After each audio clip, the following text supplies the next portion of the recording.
हम अपनी जान के दुश्मन को अपनी जान कहते हैं। हम अपनी जान के दुश्मन को अपनी जान कहते हैं। मोहब्बत की इसी मिट्टी को हिंदुस्तान कहते हैं। हिंदुस्तान कहते हैं। मैं शुभम ओसवाल गणतंत्र दिवस के ऊपर अपना मत रखना चाहूँगा। आज भारत अपना 73वां गणतंत्र दिवस मना रहा है। भारत का संविधान दुनिया का सबसे बड़ा लिखित संविधान है।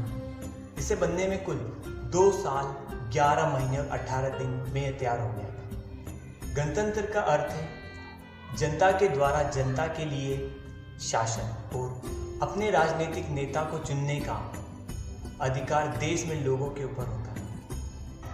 आज़ादी की लौ तो सन 1857 में जल चुकी थी, जो मशाल बनके 1947 में हमारे देश को आज़ाद कराया। आज़ादी के पूर्व देशभक्ति के मायने कुछ और हुआ करते थे और आज़ादी के बाद कुछ और हुआ करते हैं। मैं नहीं मानता कि राष्ट्रगान के 52 सेकंड सिर्फ खड़े हो जाना और वंदे मातरम या भारत माता की जय के जोरों शोरों से नारे लगाना ही देशभक्ति है।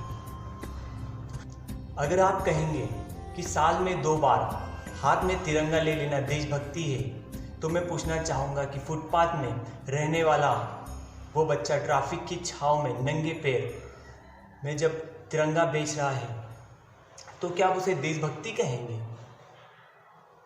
ये उसकी देशभक्ति नहीं, बल्कि ये उसके पेट की भूख की शक्ति है जो उसे ऐसा कराने पे मजबूर कर रही है। क्या हमारा राष्ट्रवाद इतना सक्रिय हो गया है कि जो क्रिकेट के मैदान से लेकर सिनेमा हॉल तक बसने वाले राष्ट्रगान तक सीमित हो गया है? नहीं, राष्ट्रवाद से भी ऊपर उठकर जो भाव मन में आता है वह देशभक्ति है। अपने परिवार, समाज और देश के लिए समर्पण का भाव ही देशभक्ति है।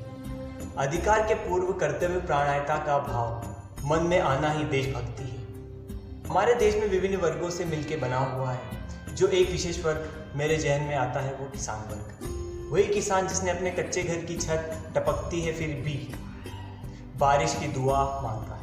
दुष्यंत कुमार जी की लफ्जों में कहूँ तो वही किसान जिसे अपने खेत में फसल की जगह भूख उगती है, और जब किसी किसान के खेत में फसल के जगह भूख उगने लगी तब उस किसान शहर में नौकरी की है। ये बात चिंता की नहीं परम चिंतन का विषय है। जो रास्ता गांव से शहर की ओर रोजगार हेतु जाता है, परंतु वही रास्ता शहर से गांव की ओर विकास हेतु क्यों नहीं आ सकता? मजदूर को मजदूर समझे, मजबूर नहीं। गरीबों को काम दीजिए, दान नहीं। अगर दान देने के इच्छुक हैं तो जीते जी रक्त दान दीजिए और मरने के बाद अंग दान देकर किसी मरते हुए को जीवन दान दीजिए। यही असली धर्म है और यही देशभक्ति है। I am being an Indian, I am being a student, I am being a son of this motherland, I feel proud to be an Indian.